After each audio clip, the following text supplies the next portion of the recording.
अस्सलाम वालेकुम। दिन भर के साथ मैं हूं जन्नत जमशेद और मैं हूं ज़िशान बशीर। नाज़रीन, गंदम का मामला इस वक्त जो है वो सबसे ज़्यादा हॉट इशू है। एक जानिब ज़मींदार किसान परेशान है तो दूसरी जानिब इन्वेस्टिगेशन चल रही थी कि निगरान दौरे हुकूमत में गंदम किसने मंगवाई और क्यों मंगवाई। निगरान दौरे हुकूमत में इजाफी गंदम दरामद करने के स्कैंडल में ज़िम्मेदारों का तयन अब कर लिया गया है। हुकूमती ज़राए के मुताबिक वज़ीर-ए-आज़म शहबाज शरीफ ने इंक्वायरी कमेटी की सिफारिशात की मंजूरी दे दी है। इंक्वायरी कमेटी ने वफाकी वजारत नेशनल फूड सिक्योरिटी के 4 अफसरों पर नाकिस मनसूबाबंदी और गफलत बरतने का चार्ज आयद करते हुए उनके खिलाफ बाज़ाब्ता कार्रवाई की सिफारिश की थी। साबिक वफाकी secretary national food security Mohammad Asif के खिलाफ बाज़ाब्ता कार्रवाई की मंजूरी दी गई, जबकि साबिक DG plant protection AD Abid को मुअत्तल करने की मंजूरी दी गई है। ज़राए का इस हवाले से कहना है कि food security commissioner 1 doctor Waseem और डायरेक्टर सोहेल को भी मुअत्तल करने की मंजूरी दी गई है। सरप्लस गंदम इंपोर्ट से मुल्क में गंदम की मार्केट क्रैश हुई, जिससे किसानों को गंदम सस्ते दामों फरोख्त करने पड़ी और सरकारी कीमत पर गंदम खरीद न होने से आज किसान 2300 रुपये फ़ी मन से 2500 रुपये फ़ी मन गंदम फरोख्त करने पर मजबूर है, जो कि इसकी प्रोडक्शन लागत से भी कम है। इसी बारे में बात करने के लिए हमारे साथ मौजूद हैं तारिक साहब, इन्वेस्टिगेशन सेल के हेड हैं। तारिक साहब, बहुत शुक्रिया आपके वक्त का। शौकत अली चद्दड़ साहब भी हमारे साथ मौजूद हैं, जो कि सदर चैम्बर ऑफ एग्रीकल्चर हैं। आप दोनों मेहमानों को खुश आमदीद कहता हूँ। तारिक हबीब साहब, पहले तो ये बताइएगा कि इस स्कैंडल में ये जो 4 नाम सामने आए हैं, किस हद तक ये तमाम तर जिम्मेदारी इन पर आयद की गई है, और क्या और भी लोग इसमें शामिल हो सकते हैं या सिर्फ यही 4 लोग हैं जिनके खिलाफ अब कार्रवाई हो रही है? देखिए जी, ये हम यूँ कह सकते हैं कि इन 4 लोगों पर सारा मलबा डाल के और असल जिम्मेदारान को बचाने की कोशिश की जा रही है। और एक मामला ये है कि जब ये तहकीकात शुरू हुई थी तो उस वक्त जब बताया जा रहा था तो निगरान वज़ीर-ए-आज़म साहब को भी बुलाया गया था और कई अफसरान को भी बुलाया गया था। और फिर इसमें वो लोग जिन्होंने इसमें फ़ायदा उठाया है, जो प्राइवेट हो गए, जिन्होंने स्टॉक करके रख ली है, और जो ऐसे मगरमच्छ हैं कि जिनके नाम हर स्कैंडल जब सामने आता है उसमें उनके नाम आते हैं, वो इस दफ़ा भी शामिल थे, लेकिन उन्हें एक दफ़ा फिर बड़ी आसानी से जो है वो साइड पे कर दिया गया और महकमे के जो 4 अफसरान थे उन पे मलबा डाल के तहकीकात मुकम्मल होने का हमें तासुर दे दिया गया है कि तहकीकात मुकम्मल हो गई हैं और ये जो है 4 लोग जिम्मेदारान थे। इनके खिलाफ वज़ीर-ए-आज़म साहब ने जो है वो सिफारिश कर दी है जो तजावीज़ हैं उन पे अमल करने की, लेकिन कोई ये ना बताने को तैयार है ना पूछने को तैयार है कि जो किसानों का नुकसान हुआ है, जो किसानों के साथ सलूक हुआ है। और तारिक हबीब साहब, 4 अफसरान को मुअत्तल किया गया, लेकिन सवाल यह है कि जिनको बचाया जा रहा है, क्योंकि निगरान दौरे हुकूमत में गंदम इंपोर्ट की गई, तो क्या वो सियासी शख्सियात हैं जिनको बचा लिया गया है, उनका नाम सामने नहीं आ सका? जी देखें, इसमें जो है वो ब्यूरोक्रेट्स भी हैं और जो है वो कुछ सियासतदानों के भी नाम हैं, जिनमें से 6 नाम ऐसे हैं कि जो हमारे ज़राए हमें बताते हैं कि वो इसमें जो है वो बाकायदा तौर पर और जो है वो मतलब वास्ता और बिलवास्ता दोनों तरीक़ों से वो इसमें शामिल थे।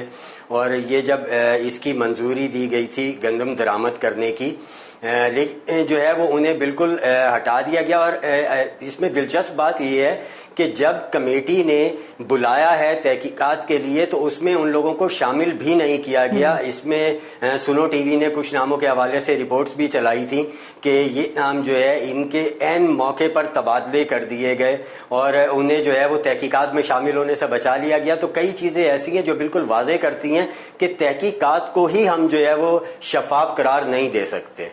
ठीक है, इस हवाले से मज़ीद भी ज़रा डिस्कस करते हैं। शौकत साहब, ये फरमाइएगा कि अभी ये जो 4 अफसरान हैं जिन्हें तमाम तर मामलात का ज़िम्मेदार ठहराया गया और इनके खिलाफ कार्रवाई की सिफारिश भी कर दी गई, आप समझते हैं कि इससे मामलात जो है वो कुछ बेहतर हो सकते हैं, चूँकि काश्तकारों को, किसानों को अभी तक किसी भी तरह से फैसिलिटेट नहीं किया गया है और उनकी मुश्किलात तो उसी तरह से बरकरार हैं? जी, बहुत शुक्रिया आपका। हमेशा से हमारे मुल्क का ये अलमिया रहा है कि यहाँ पे मामला को दबाया जाता है और मिट्टी पाव पॉलिसी के तहत ही आगे बढ़ा जाता है। असल इशू को कोई समझने के लिए तैयार नहीं है। असल इशू ये था कि जब एक तरफ इतने बड़े पैमाने पर कैंपेन चलाई गई गंदम की सप्लाइंग के लिए इसी सूबा पंजाब और मुल्क पाकिस्तान के अंदर, तो वो लोग अभी भी हुकूमत के अंदर बैठे हुए हैं, वो कोई हुकूमत से बाहर नहीं है। उन लोगों से किसी ने ये सवाल पूछा कि जब आप इतने बड़े कैंपेन चला रहे थे और इस बात का क्रेडिट ले रहे थे कि 17 लाख एकड़ काश्ता रकबा जो है गंदम का उसमें इजाफा हुआ है, तो फिर कौन सी वो कुव्वतें थी जिन्होंने आपको मजबूर किया, जिन्होंने आपको इस तरफ इंक्लाइन किया कि आप एक तरफ किसान की गंदम पक के तैयार हो चुकी है और किसान की गंदम मार्केट में आने के लिए बिल्कुल तैयार थी, तो उसी वक्त में आप गंदम इंपोर्ट के कोटे दे रहे हैं और उन लोगों को किसी ने भी शामिल तफ्तीश नहीं किया, ना उनके खिलाफ कोई इंक्वायरी रिक्वायर्ड किया गया है कि जिन लोगों ने इसकी इजाजत दी और जिन लोगों ने ये गंदम इंपोर्ट की, यही असल में तो ये सारे मामले के जिम्मेदार ये लोग हैं। ये जो अच्छा सर, अब देखें 4 अफसरान को मुअत्तल कर दिया गया है, उनके खिलाफ इदारा जाती कार्रवाई भी होगी। अब आगे क्या हो सकता है? आप क्या सजेस्ट करेंगे कि मज़ीद क्या होना चाहिए? कानून साजी होनी चाहिए, क्योंकि हुकूमत गलत फैसले कर लेती है, फिर तहकीकाती कमेटी बनती है, वो तहकीकात करती है, 4 अफसरान को मुअत्तल कर दिया जाता है, वो चंद बरसों के बाद, चंद महीनों के बाद दोबारा से बहाल हो जाते हैं। तो क्या कानून साजी की ज़रूरत है? देखें, अफसरान को मुअत्तल होने से किसान की गंदम नहीं बिकेगी, ना लोगों के जेल जाने में किसान की बिकेगी। किसान का सबसे बड़ा मसला ये है कि उसकी गंदम जो हुकूमत हर साल खरीदती है वो गंदम खरीदे। इस वक्त किसान जो है वो रुल रहा है, धक्के खा रहा है, उसकी गंदम औने पौने बिक रही है। क्या इन 4 अफसरान के खिलाफ कार्रवाई से किसान को उसका हक मिल जाएगा? मैं ये कहता हूँ कि नहीं मिलेगा।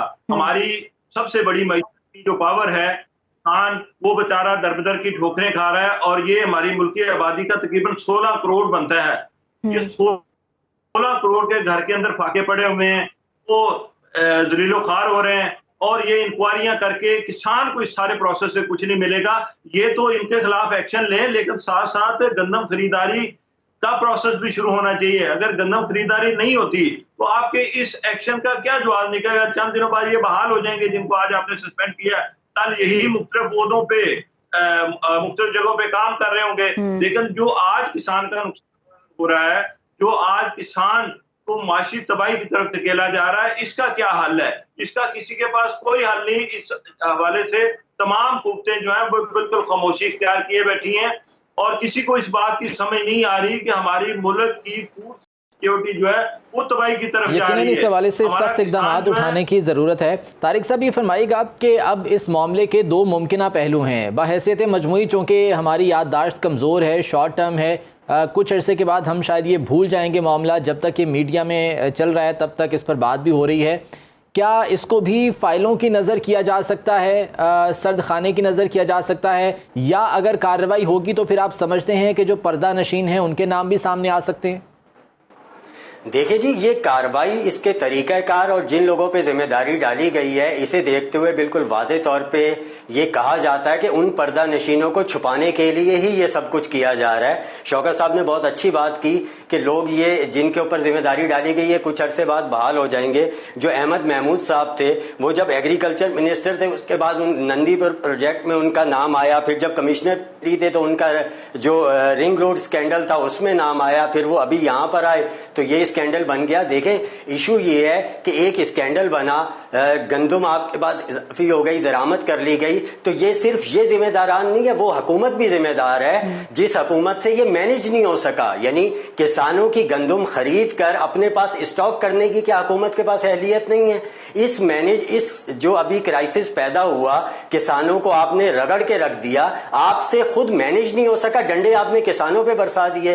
अगर प्राइवेट लोगों को आप कह रहे हैं उन्होंने अब 2500 में गंदम खरीदी है, जो वो आगे जाके 4000 की बेचेंगे, तो जो रेट आप मुकर्रर कर रहे हैं उस रेट पे गंदम आप उठा के अपने पास स्टॉक क्यों नहीं कर लेते? और फिर उसके बाद आप एक्सपोर्ट भी कर सकते हैं, दीगर आपके पास तरीकाकार हो सकते हैं, आपके अपने यूज में भी आ सकता है। 1 मिलियन टन आपके पास गंदम आपकी जो जरूरत है उससे जायद है। तो देखने की बात यह है कि आप जो है वो हुकूमत की अपनी नाअहली क्या, यानी ये 4 अफसरान हुकूमत की नाअहली को छुपा सकेंगे? ये 4 अफसरान जिन्हें हुकूमत की जानिब से जो कमेटी बनाई गई थी और ये सब कुछ जो मैं इसे अगर सीधा सीधा ड्रामा कहूंगा, ये किया गया, ये उनको बचाने के लिए गया। यानी आप उन्हें भी बचाएं, अपनी नाअहली भी छुपाएं और आगे जो है वो आप ये 4 अफसरान कर दें कि जी इनकी सारी गड़बड़ थी और इनकी वजह से जो है वो ये सारा मामला सामने आया, स्कैंडल भी बना, अभी जो हालात हैं ये भी हुए, किसानों का बेड़ा गर्क हो गया। दुनिया में किस जगह पर होता है कि जहाँ पे... ये तो हम उम्मीद कर सकते हैं ना कि इनके खिलाफ इदारा जाती कार्रवाई की जाए और तमाम तर इन्वेस्टिगेशंस मुकम्मल हों, लेकिन अब ये जो मामला सामने पड़ा है कि जी गंदम आ गई और वो भी ख़राब है और उसके बाद सरप्लस गंदम हो गई, वो भी किसान रुल रहे हैं, इस तमाम तर मामले का कोई हल भी निकाला गया इसमें? देखिए जी, इसका किसी तरह का कोई हल नहीं निकाला गया। हमें यही हम बार बार की बात कर रहे हैं कि हमें सिर्फ ये लॉलीपॉप दिया गया है जो इस इशू पर बात कर रहे हैं, मीडिया को ये दिया गया है तहकीकाती कमेटी का, ये एक लॉलीपॉप है। उसमें 4 लोगों को सामने लाके उन पर जिम्मेदारी डाल दी गई, किसी तरह का कोई हल नहीं निकाला गया। अभी शौकत साहब भी यही जिक्र कर रहे थे, आप ये बताएं इन सारे इकदामात से क्या किसानों का नुकसान पूरा हो जाएगा? जो उनके साथ किया मतलब वो हो जाएगा, जो उनके अखराजात आए हैं, जो उन्होंने जो गंदम सामने की है, यानी हमें तो किसानों को शाबाश देनी चाहिए थी कि आपने जो हमारी जो करप्शन है उसके हदफ को आपने पूरा किया और हमने शाबाश उन्हें डंडों के तरीके से दी है। मतलब ये हमारी जो है वो अहलियत है हमारी हुकूमत की कि वो उन्होंने इस तरीके से टैकल किया है। तो ये बिल्कुल वाज़े तौर पे नज़र आ रहा है, ये तहकीकाती कमेटी के ज़रिए ये सारा मामला इन 4 लोगों पे डाल के इसे दबाने पे जोर दिया जा रहा है कि ताकि कल मैं और आप इस इशू को कबीर साहब, अब तो चूंकि किसानों का काफ़ी नुकसान हुआ है, एक बम्पर क्रॉप हुई, लेकिन उसके बावजूद भी किसानों को है नुकसान उठाना पड़ा। अब हुकूमत इस नुकसान को किस तरह से कम कर सकती है? हुकूमत अब क्या ऐसे इकदाम कर सकती है कि किसानों का नुकसान कम हो? देखिए, सबसे पहले हुकूमत को ये चाहिए कि जो गंदम मार्केट में मौजूद है उसे किसानों से अपने नरखों पे खरीद के अपने पास स्टॉक करें, और फिर जैसे अभी के गवर्नमेंट की तरफ से भी कहा जा रहा है कि जी वो भी गंदम खरीदने को तैयार, फिर ये देखें कि ज़रूरत कहाँ कहाँ पर है और कितनी कितनी है, वहाँ पर जो है उन्हें सप्लाई करें। जो गंदम गवर्नमेंट के पास बच जाती है उसे अपने पास स्टॉक करके रखे, ताकि आइंदा जब आएगा, लास्ट में दिसंबर में ऑस्ट्रेलिया की गंदम आती है, लाजिम बात है वो पूरी दुनिया के लिए नहीं आती। तो आपने जब मैनेज करना होता है तो आप ये देखें कि आप उस गंदम को अपने पास स्टॉक कर लें और फिर उसके साथ साथ जो है उसे मैनेज करते जाएं। लास्ट में जाके आप देखते हैं कि अच्छा जी ये हमारे पास बच गई है जो सरप्लस है, उसे चलें इस बारे में देखते हैं कि अब गवर्नमेंट की जानिब से क्या स्टेप्स लिए जाते हैं, जो ज़मींदार को काश्तकार को नुकसान हुआ है उसका किस तरह से इजाला किया जाता है। बहुत शुक्रिया तारिक हबीब साहब हमारे साथ, शौकत अली चद्दर साहब हमारे साथ मौजूद थे, आप दोनों के वक्त का बहुत शुक्रिया। तो एक तरफ किसान परेशान हैं तो दूसरी जानिब वफाकी हुकूमत का महंगाई की चक्की में पिसे अवाम को बिजली का एक और झटका। हुकूमत ने बिजली सार्फिन पर मजीद 35 अरब रुपए का बोझ डालने की तैयारी कर ली है। अप्रैल की माहाना फ्यूल प्राइस एडजस्टमेंट कीमत में बिजली की कीमत में 3 रुपए 49 पैसे फी यूनिट इजाफे का इम्कान है। दूसरी जानिब वफाकी हुकूमत ने सोलर नेट मीटरिंग ख़त्म करने के लिए ग्रास मीटरिंग की पॉलिसी पर गौर शुरू कर दिया है और ग्रास मीटरिंग में यूनिट के बदले यूनिट का फॉर्मूला ख़त्म करने की तजवीज़ पर गौर किया जा रहा है। ज़राए का ये कहना है कि ग्रास मीटरिंग में नेशनल ग्रिड को दी जाने वाली सोलर बिजली की कीमत तकरीबन निस्फ होने का इम्कान है। ग्रास मीटरिंग में सार्फिन से बिजली सेंट्रल पावर परचेजिंग एजेंसी के रेट पर खरीदने की तजवीज़ है। दूसरी जानिब बिजली की तकसीम car companies grass metering policy के तहत सार्फिन को बिजली हुकूमत रेट पर फरोख्त करेंगी। ग्रॉस मीटरिंग पॉलिसी की हतमी वफाकी काबीना और मुश्तरका मफादात काउंसिल से ली जाएगी। इसी बारे में बात करने के लिए हमारे साथ मौजूद हैं डॉक्टर शेब साहब जो कि एनर्जी एक्सपर्ट हैं। डॉक्टर साहब बहुत शुक्रिया आपके वक्त का। एक तो बिजली महंगी दिन ब दिन होती चली जा रही है, ऊपर से अब बजट की आमद है, डेफिनेटली टैक्सेस बढ़ेंगे और IMF का प्रोग्राम है तो वो भी तमाम शराइत माननी पड़ेंगी, तो महंगाई तो मज़ीद होगी। अब ये जो नेट मीटरिंग और ग्रॉस मीटरिंग वाला मामला सामने आ गया है, इसके क्या इफेक्ट्स हो सकते हैं? ज़िशान और जन्नत, मैं बेसिकली गुज़िश्ता कोई तकरीबन 24 घंटों से मैं इस मौजू पे बात करने के लिए बड़ा सख्त बेचैन हूँ। कल भी मैंने काफ़ी देर इंतज़ार किया, लेकिन कल हमारे अकाबरीन की जब प्रेस कॉन्फ्रेंस आती है तो फिर उसमें हमारे जैसे गैर अकाबरीन जो है ना, या गैर मुतल्लिका लोग शेडो हो जाते हैं, ओवर शेडो हो जाते हैं। मैं आपका जो सवाल है ना, मैं अगर मुझे आप 1 मिनट के लिए इजाज़त दें, ये तो बहुत आपने बड़ी लंबी चौड़ी बात की ना कि जी ग्रॉस मीटरिंग और नेट मीटरिंग। मैं आपको ऑन ग्राउंड सिचुएशन बता दूं। अभी मैं बड़ी रिपोर्ट भी आपकी बड़ी डिटेल से देख रहा था, वो कुछ 4 उन्होंने कुर्बानी के बकरे बना दिए हैं उनको कह के, और वो जो किसान मतलब दर बदर हो गए हैं, उनके क्या होगा, उनके कैसे तशफ़ी होगी, क्या होगा, इसका हमारे पास कोई नहीं। हम दुनिया में गवर्नेंस की एक बदतरीन मिसाल है। मैं आपको एक क्विकली मिसाल देता हूँ। 4 महीनों से हमारे यहाँ मेरा जाती जो बिजली का मीटर है वो बंद था और हमें एक अप्रोक्सीमेटली बिल आ रहा था क्योंकि 3 महीने पहले उस पर एक सोलर सिस्टम लगवा दिया गया। तो जब सोलर सिस्टम के बाद 1 लाख रुपए का बिल आया तो हमें थोड़ी सी तशवीश हुई। जरा गौर से सुनिएगा मेरी बात, और ये चीज है जो अवाम के सामने रखने वाली है। नेट मीटरिंग और ग्रास मीटरिंग का रोना तो बात की बात है। जब 3 महीने बाद हमें ये पता चला और हमने इस बात को रिपोर्ट किया, तो वो जनाब वहां से और इसकी सिफारिश करवाई, क्योंकि आम आदमी की तो कोई सुनवाई नहीं है ना।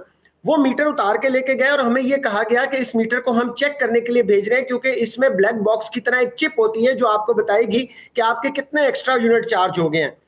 4 हफ्तों के बाद मुझे ये बताया जा रहा है कि जी वो चिप जो थी उसके अंदर, मीटर के अंदर, वो भी क्रैश हो गई है। तो जो बिल अब आपको चार्ज कर दिया गया है वो आपको वही देना पड़ेगा। यानी मैं 6 केवी का सोलर लगा के 0 बिजली यूज करने के बाद भी मैं 1 लाख रुपया जाती तौर पर मेरा बिल आया है, मेरे इदारे का बिल आया है। मुझे ये बताइए कि मैं अब किसके हाथ पे जो है ना वो क्या कहते हैं अपना लहू तलाश करूं।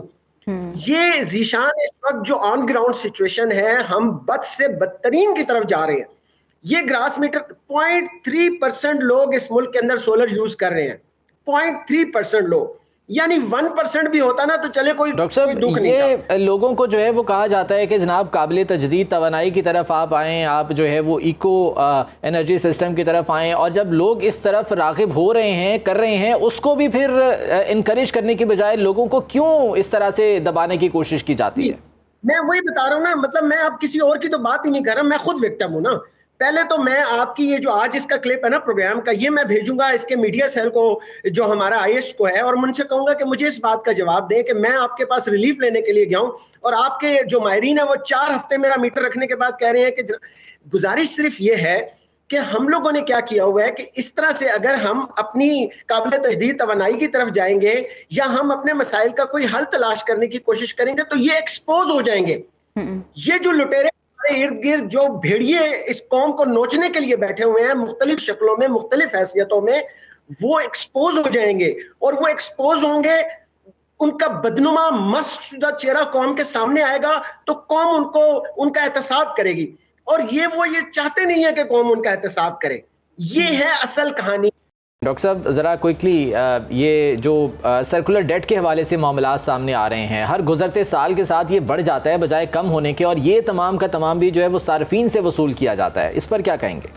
जी, मैं जैसे आपको गुजारिश कर रहा था ना कि हमारा जो बेसिक जो इशू है वो टेक्निकल नहीं है। मैं अगर आपको इसके टेक्निकल एस्पेक्ट्स में जाऊं तो वो मेरा ख्याल है शायद हमारे कॉमन मैन के लिए समझना भी मुश्किल हो जाएगा। प्रॉब्लम ये है कि ये है बेसिकली बैड गवर्नेंस का इशू।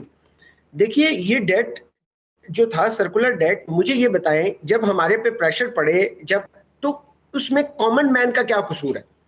मेरा ये एक सवाल, अगर आप अपने इस चैनल की विसातत से उन लोगों को जो लोग मैटर करते हैं इस मुल्क में, देखे ना हमारी तो बात रोक के सेनेट में चली गई बात, अब सेनेट में ही जितने रिलैक्स होके वो बैठे हुए हैं वहां से उनसे ये बात पूछी जाए कि जी ये एक दिन का तो एजेंडा नहीं है, ये 72 ईयर्स में आप जब इसको पाइल अप करते रहे हैं तो क्या इसकी क्या वजह है कि आज तक आप कोई एक ऐसा मैकेनिज्म बनाने में नाकाम रहे हैं कि जिसमें एक तरफ तो ये होता कि ये सर्कुलर डेट कम होता और दूसरी तरफ कॉमन मैन को रिलीफ दिया जाता।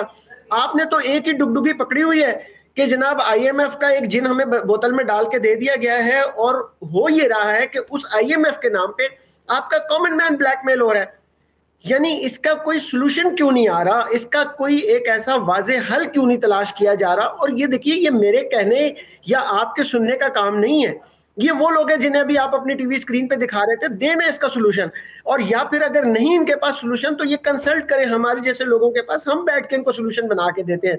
ये टीवी की डिबेट नहीं है। मैं आपको गुजारिश करूं जीशान, ये it's a very very technical issue, और हमारे पास ऐसे लोग मौजूद हैं कि जो लोगों के पास, और देखिए आज इस आर्टिफिशियल इंटेलिजेंस के दौर में आज आपके पास तो इतना सॉफ्टवेयर के ऊपर इतनी अपडेशन मौजूद है कि जो आपको एक पूरा प्लान बना के दे देगा कि जनाब ये तरीका कार है सर्कुलर डेट से।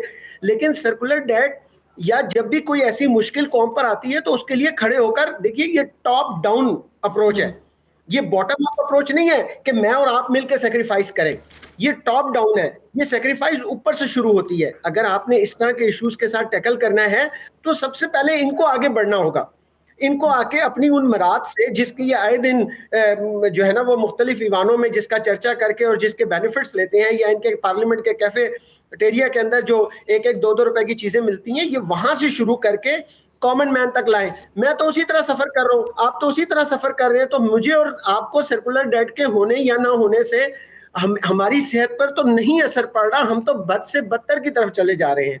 ये एक मसला है जिसको देखना है। डॉक्टर साहब, दुनिया भर में जो है वो इको फ्रेंडली सिस्टम जो इंट्रोड्यूस करवाए जा रहे हैं और उससे बिजली हासिल की जा रही है, और क्या वजह है कि पाकिस्तान में अभी तक IPPs पर इन्हिसार किया जा रहा है और वो IPPs जो कि फर्नेस ऑयल से महंगी बिजली प्रोड्यूस कर रहे हैं?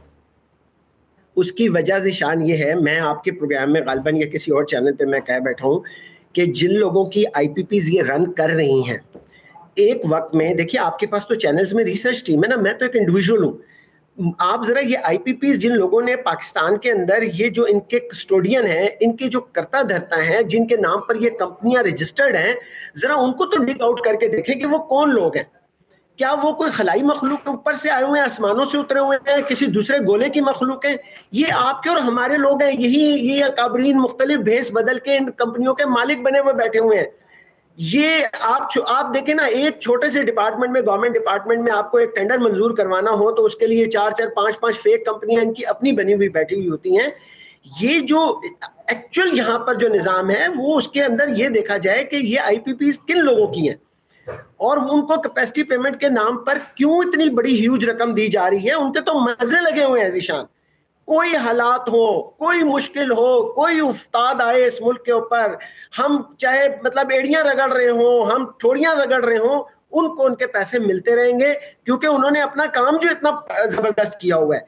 अगर आज आप इनको डिग आउट करें, आज दुबई लीक्स निकल रही हैं, आज फलां लीक्स निकल रही हैं, इनको डिग आउट करके अगर आप इन IPPs के कर्ता धर्ताओं की जिंदगियां लिस्टें निकालें तो आपको पता चलेगा कि जनाब इस कौम का खून इन्हीं लोगों के मकरू जो है ना चेहरों के ऊपर है। डॉक्टर साहब, दुहाइयाँ तो सिर्फ गरीब आवाम दे रहे हैं, महंगाई के चक्की में वही पिस रहे हैं। ये तमाम तर तबका अशराफिया कहलाता है जो कि इस तमाम तर चीज़ों से उन्हें इस्तिस्ना हासिल है। बहुत शुक्रिया डॉक्टर शेब साहब, एनर्जी एक्सपर्ट हमारे साथ मौजूद थे और गुफ्तगू कर रहे थे। वापस आएंगे ब्रेक के बाद।